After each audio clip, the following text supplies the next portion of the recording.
because you're all going to be cameramen, camera people, camera whatever. You spend a lot of time in here at the beginning of class trying to catch you being yourself. So you can never really turn that on too early, because he may be very different when I'm just sitting here chatting with him, and then all of a sudden he knows the camera's on and we're in the middle of an interview and he puts on something. He needs to see that he does that. Because what we want is what walks in the door ends up in front of the camera. That aura, that person. Okay. Got it? So suddenly go crazy when we go in. Right? How you doing? I'm good, Mario. Good. Oh, good. I hope I have any questions since this. We did this, didn't we? Yeah. There'll be new answers. I think I'm going to start you over here, because I wouldn't have asked you these. Yeah. Yeah, I would probably ask you this. How you doing? I'm good. Okay. All right, here's our first question. Oh, I feel like a game show. We have a soundtrack back here too. All right. I just covet your hair. Right, thank you. Yes, I just. Who's got hair product out there already cast? I mean, please, that's good. All right, what scares you the most about your future?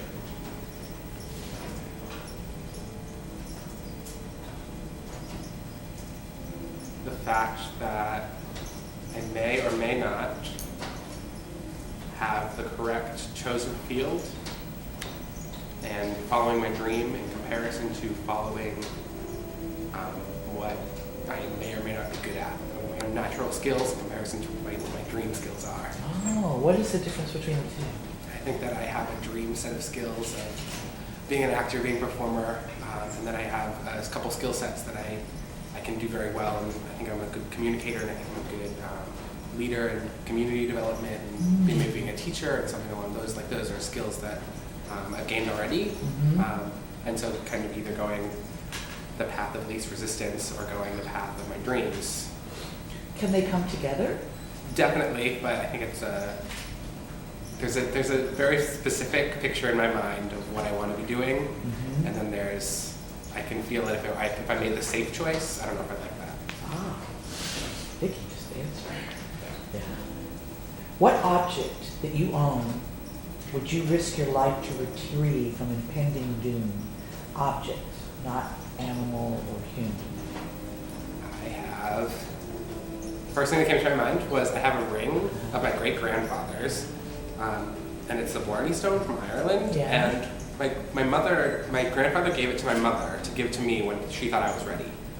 And so when it was just like a random day, and she called me down, and I was still in college, and she said, your grandfather wanted this to be yours, and it's just a part of your heritage, and it's a part of what he wanted to pass on, and I never even knew him.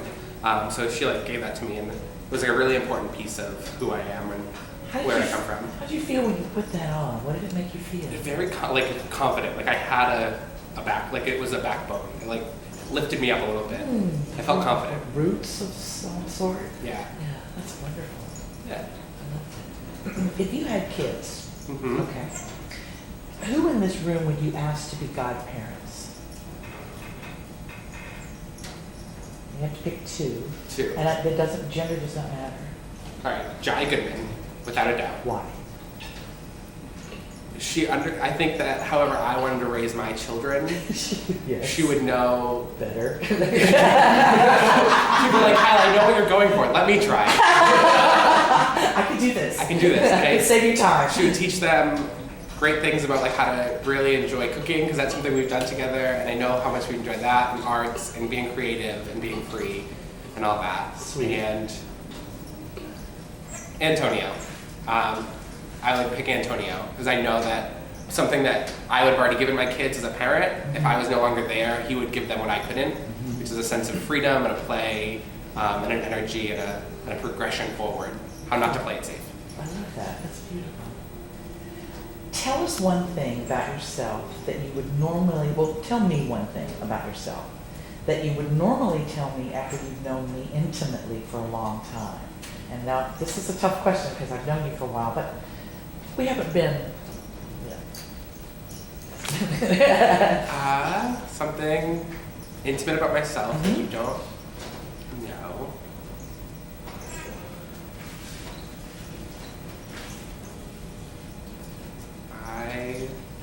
notice his eyes. I'm noticing my I eyes. know, but you notice you're kind of looking in because it's something that you know. And you're looking off in this way a little bit. Yeah. Does that help you search when you look inward that way? Mhm. Look the other way. Does it feel the same? No, it feels like I'm forcing it. Like I'm like a. Like maybe gonna lie? No, just like I'm pretending. Yeah, like I'm lying. I'm pretending. Okay, so go the other way and figure out what about yourself could you tell me that would help me know you even more? I really like going to church. You too. I do, and it's not something I do often. Uh-huh. And it's something that's was a huge part of who I was growing up that I've lost. And I went to church the other day for the first time in almost a year, all by myself. And I just sat quiet in the cathedral and listened to the sermon and listened to what was being said. And I felt really nice. No space feels like that, does it? Yeah. I don't know whether we bring it in or it's there when you get there, but no place has that same feeling. Mm-hmm. Yeah. Do you know Diego? Uh-huh. We did a TCP show over the summer, and he is Catholic, and I'm Catholic. And he said, like, sometimes I don't always agree with Catholicism and what the church is saying, but there's a certain tradition that I know to be true in my heart, that's why I like being there. I feel that sense of tradition and roots when I go there. It's like the ring. Yeah, Yeah. you just know. And so when he talked about that, I knew. Yeah. And that's what kind of started it. And it's something, spirituality isn't something I discuss openly, so. That's sweet. What or who can make you cry very easily? And not many people. Yeah. Is there one person that has that special skill? And it doesn't mean they're hurting you. It just like makes me. Can Sean Penn count? Like, he makes me cry on a regular basis. He makes you cry, sure. Yeah, makes Sean you feel, Penn. yeah, makes you feel. And every time I watch Milk, I'll always yeah. not be able to control it. And I have to schedule time to watch that movie because I'm ruined. It's like Kill a Mockingbird. I'm going to cry for at least 2 or 3 hours afterwards, so it has to carve a day out to handle the weeping. I'm with you. When was the last time you were so jealous you just amazed yourself? And you were how- so jealous. You were just ragingly jealous, and it was quick and out of control. Ooh,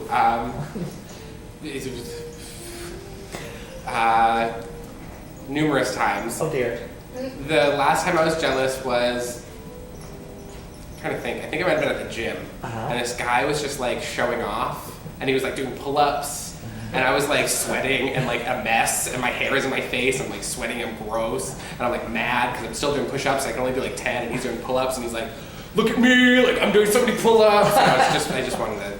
You want to punch him? Yeah. I bet he's nice too. I know. Yeah. Name every pet you've owned.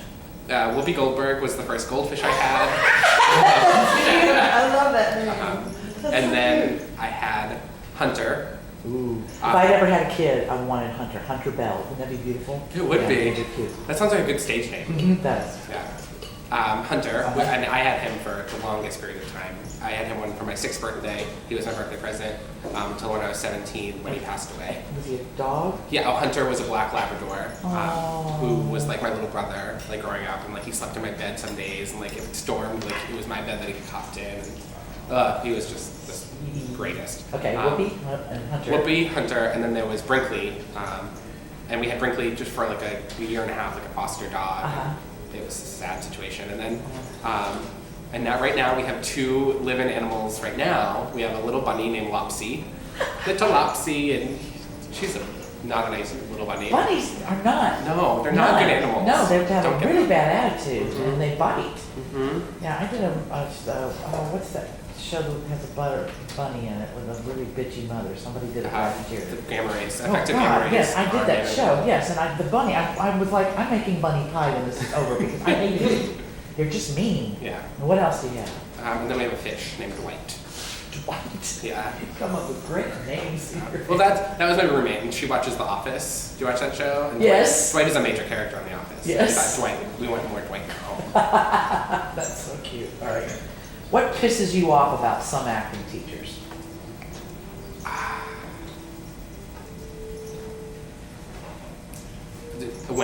It's more when they push me in that moment to be more vulnerable, and it's been with almost every acting teacher, and I instantly get mad when I'm not vulnerable enough. It just gets me at my core. I just get mad.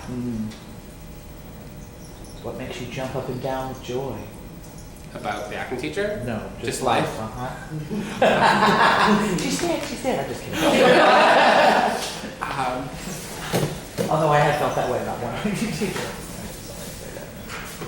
Well, when I got into high school, I got into a prestigious high school. I had to apply, and I don't think I've ever jumped up and down like that, like I did that day. That's great. Yeah. All right. What do you think I can do for you as your teacher next year? What's the best thing I can do for you? Ask me every day when I come in if I've done the thing, hold me accountable. If I've done the things I said I would do. Okay. I sometimes set myself up to fail. I have a mouth bigger than my motivation is. I say things that I know that I will follow through with. So I think someone needs to call me on that more often, and I think you're a person that can do that.